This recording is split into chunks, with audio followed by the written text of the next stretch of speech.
Hi, I'm Nate, and this is Dylan with Drake Mechanical. We're going to show you the procedures of servicing a 90% temp star furnace. First thing Dylan's going to do is check out the filter. Filters come in all shapes and sizes, 1 inch, 2 inch, 4 inch, and even 5 inch. The 4 inch filters are usually good for about a year. Keeping a clean filter is key to efficiency.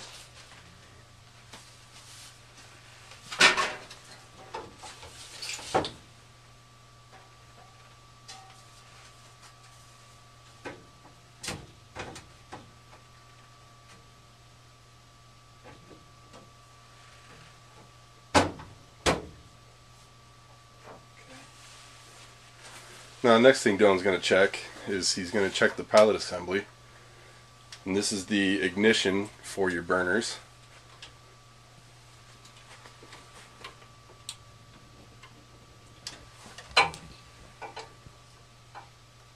There's also a few types of igniters. There's a hot surface igniter with a flame sensor. In this case, we have a pilot assembly.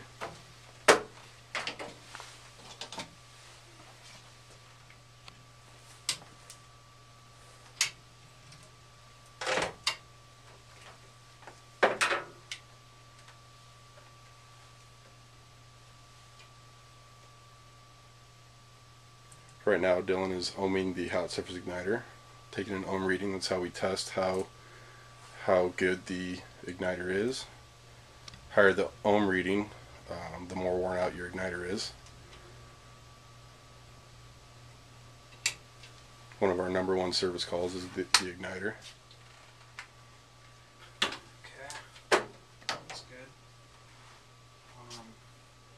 Now Dylan's going to pull and clean the burners.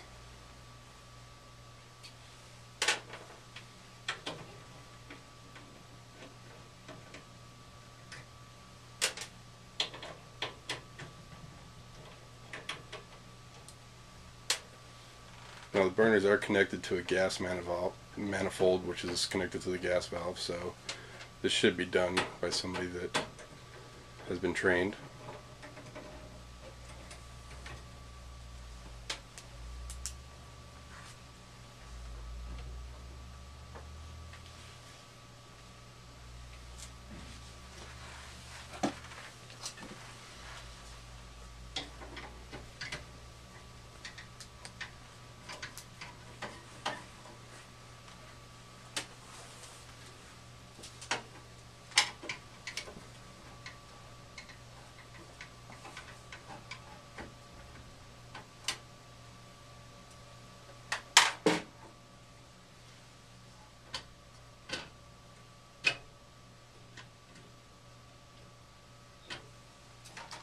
You do have to take a bit of precaution because it is gas.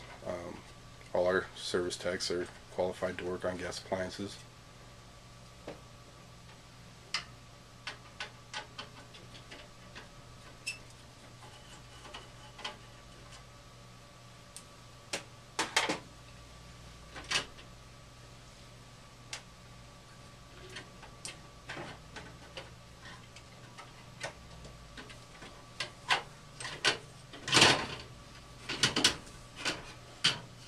Those are your burner tubes.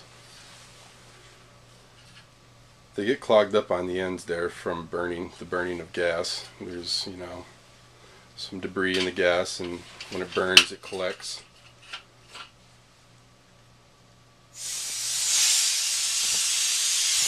What Dylan's doing now is blowing out the burners with nitrogen.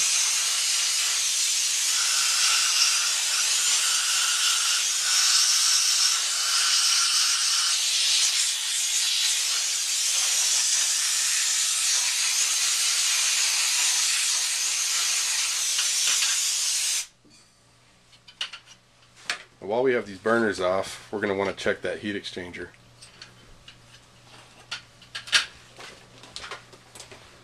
What we're looking for here is any kind of crack in the heat exchanger that may cause carbon monoxide to get into your home air. It's not all that common, but it's just a precaution.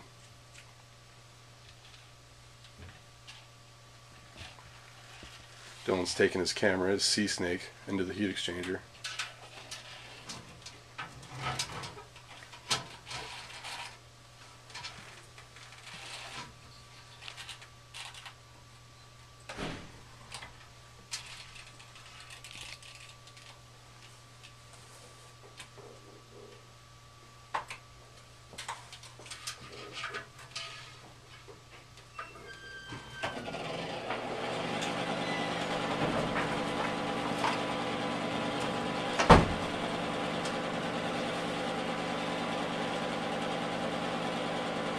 He's inspecting the seams where they conjoin the parts of the heat exchanger.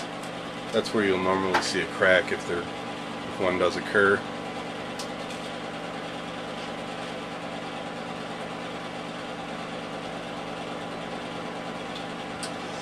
Looks good in this one. Dylan gives it his approval.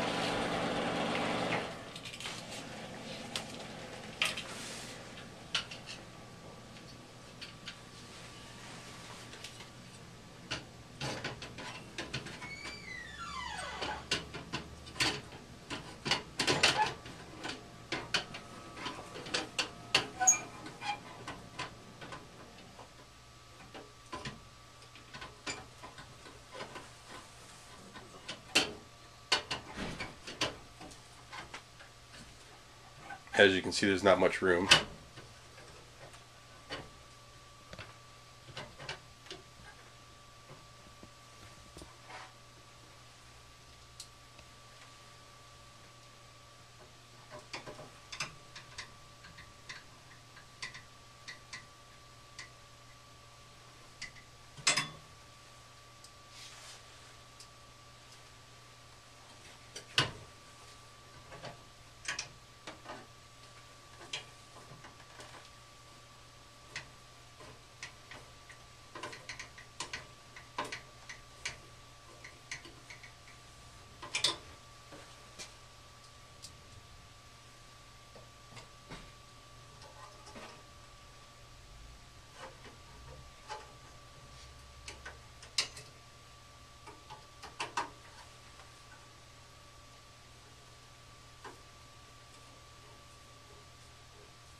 Gas pressure now.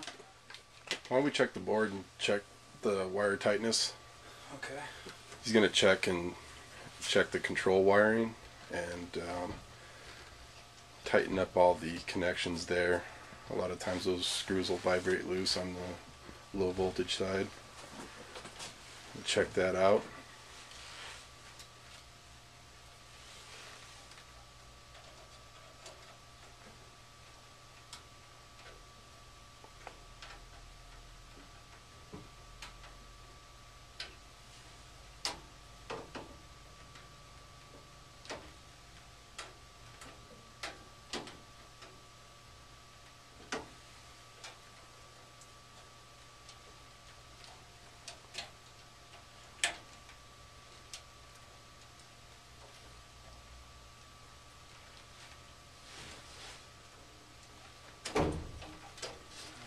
Test that capacitor while we're here. It is a permanent split capacitor motor, so it has a capacitor to help it along. It's kind of like a battery. They get weak sometimes, and that'll cause your amp draws to be higher on your motors. They'll work a little bit harder.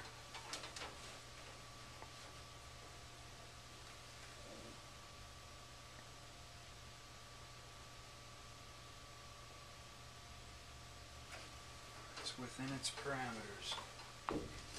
Dylan gives it a thumbs up.